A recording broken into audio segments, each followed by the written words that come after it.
नमस्कार, स्वागत है आपका उत्तर प्रदेश के अंबेडकर नगर से इस वक्त की सबसे बड़ी खबर के अंबेडकर नगर के जिला अधिकारी ने यहां के स्वास्थ्य व्यवस्था के सर्विसिंग की पूरी जवाबदारी संभाल ली है। जो अयोग्य चिकित्सक और अवैध अस्पतालों की शिकायतें आती थी और इसके अलावा ढेर सारे अयोग्य डॉक्टरों के हाथ का शिकार होते हुए ढेर सारी प्रसूताओं की मौत होती थी, मरीजों की मौत होती थी, अब उस पर नकेल कसने के लिए अंबेडकर नगर के सभी तहसील क्षेत्रों के आला हाकिम कमर कस चुके हैं और एक सप्ताह के अंदर इस तरह से अभियान छेड़ा जा रहा है कि कोई भी अयोग्य डॉक्टर अब प्रैक्टिस करते हुए नहीं दिखाई देगा, ना तो अवैध अस्पताल दिखाई देगा। जो चौंकाने वाला रिपोर्ट सामने आ रहा है कि अंबेडकर नगर में छोटे छोटे ओपीडी क्लिनिक ही नहीं, बड़े बड़े हाई राइज बिल्डिंग भी हैं, 100 बेड के अस्पताल हैं जो अवैध रूप से चल रहे हैं। ना तो वहां पर योग्य डॉक्टर बैठे हैं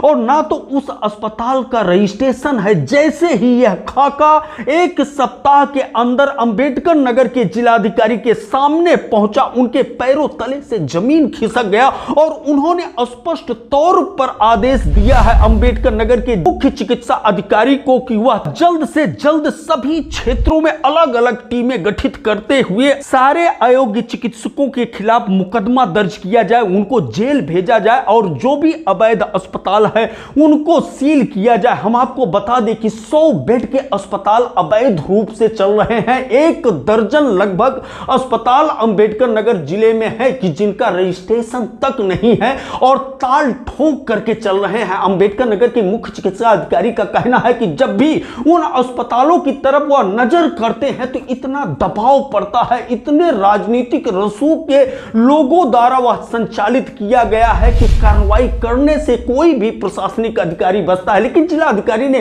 जिस तरह से आदेश किया है, अब यह माना जा रहा है कि उन अस्पतालों की भी कजा आने वाली है, वह अस्पताल भी अब सील होंगे। इसके अलावा तमाम अस्पताल और पैथोलॉजी सेंटर ऐसे हैं कि जिनके खिलाफ पूर्व में कार्रवाई हुआ था उनको सील किया गया था, लेकिन वह न्यायालय पहुंच करके बेल लेकर के और दोबारा खोल लिए, दोबारा सील किया गया, तीसरी बार वह खोल लिए, चौथी बार जब उनके द्वारा किसी पेशेंट की मौत हो गई तब अंबेडकर नगर का जिला प्रशासन उनके खिलाफ गैर इरादतन हत्या का मुकदमा दर्ज किया। इस मामले पर भी अंबेडकर नगर के जिला अधिकारी काफी सख्त नजर आ रहे हैं और ऐसा माना जा रहा है कि इस तरह जो भी न्यायालय का शरण लेते हुए एक आदतन अपराधी के रूप में इस तरह के गैर कानूनी कार्रवाई करने का जरूरत कर रहा है, उसके खिलाफ अब गुंडा एक्ट जैसी कार्रवाई होगी और उनको जिले से बाहर करने का भी आदेश जारी हो सकता है। सारी जानकारी के लिए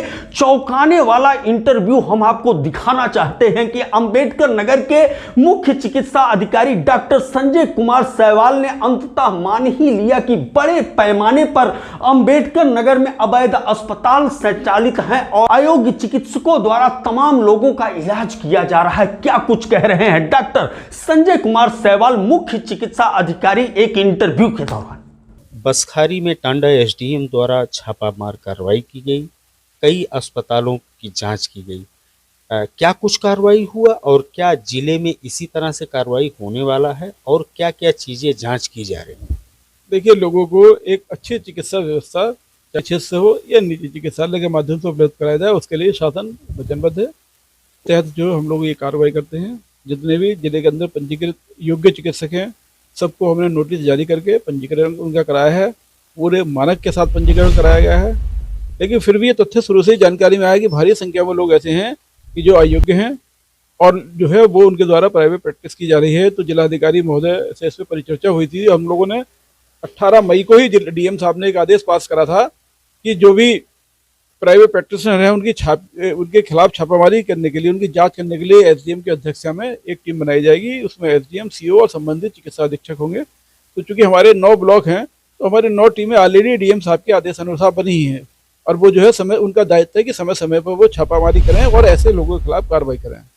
लेकिन समय अभाव के कारण जो है वो ऐसा नहीं हो पाता। अभी 2-3 दिन पहले जो है एक समाचार पत्र में एक समाचार प्रमुखता के साथ प्रकाशित करा गया था कि बसखारी के अंदर जो है 60 जो है वो अवैध जो है चिकित्सालय वो चल रहे हैं, जबकि रजिस्टर्ड जो है वो केवल उनकी संख्या 8 है।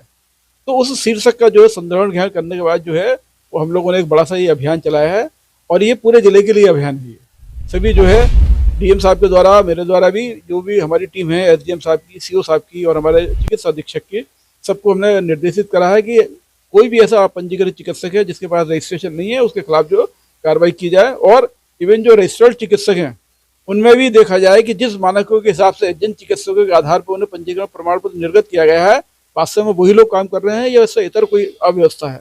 तो इसमें हम लोग जो है कड़ाई से जो है लगे हुए हैं, और किसी भी व्यक्ति को जो है किसी जन स्वास्थ्य के साथ जो है खिलवाड़ के साथ जो है खिलवाड़ नहीं करने दिया जाएगा। अभी हाल में ऐसी घटनाएं कुछ घटी हैं कि एक मामले में फिजियोथेरेपी महिला का सीजर कर दिया, उसकी मृत्यु हो गई। मामले में जो है 19 और 20 के थे, उन्होंने यूट्यूब देख के जो है एक महिला का सीजर ऑपरेशन कर दिया, उसकी मृत्यु। तो ये बहुत ही सेंसिटिव विषय है, किसी को भी जन स्वास्थ्य के साथ खिलवाड़ नहीं करने दिया जाएगा। ऐसे जो भी मामले प्रकाशन में आएंगे सबके खिलाफ जो है एफआईआर कराई जाएगी, सबको जेल का रास्ता दिखाया जाएगा। इसके लिए चाहे कितना भी जो है हमें विरोध का सामना करना पड़े, लेकिन हम एक जो दृढ़ संकल्पित तरीके से जो है जन स्वास्थ्य के लिए जो है कार्रवाई करेंगे। 100 बेड के कई अस्पताल धुआंधार चल रहे हैं, जिनकी औपचारिकताएं पूरी नहीं है कानूनी ढंग से।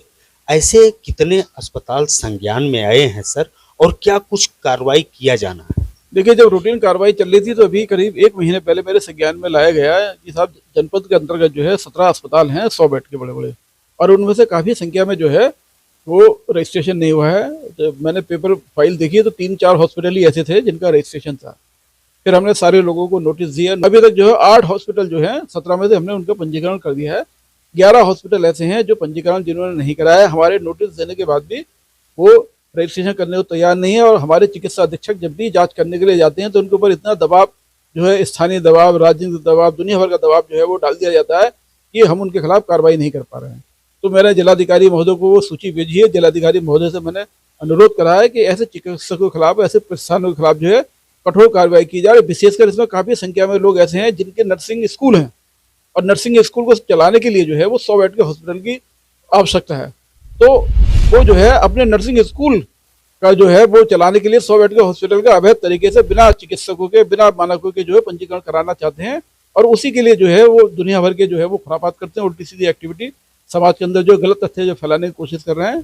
परंतु हम किसी भी ऐसे व्यक्ति को बख्शेंगे नहीं, और उन सब के खिलाफ कार्रवाई की जाएगी। डीएम साहब ने सारी की सारी सूची जो है ऐसे 11 हॉस्पिटल की अपने एसडीएम वाली टीम को दे दी है, और 1-2 दिन में सबके खिलाफ कार्रवाई की जाएगी। तो सुनने में आ रहा है कि कानून के लचर व्यवस्था का लाभ उठाते हुए या कानून से पैंतरेबाजी करते हुए कुछ लैब, कुछ अस्पताल के ऐसे संचालक होते हैं या डॉक्टर होते हैं जिनके खिलाफ आप कानूनी कार्रवाई करते हैं, सील करने की कार्रवाई करते हैं, लेकिन फिर वो लाभ उठा करके और बहाल कर लेते हैं, अपना संस्थान फिर से शुरू कर देते हैं, और उसी तरह से फिर गलत ढंग से पैसा अर्जित करना चालू करते हैं।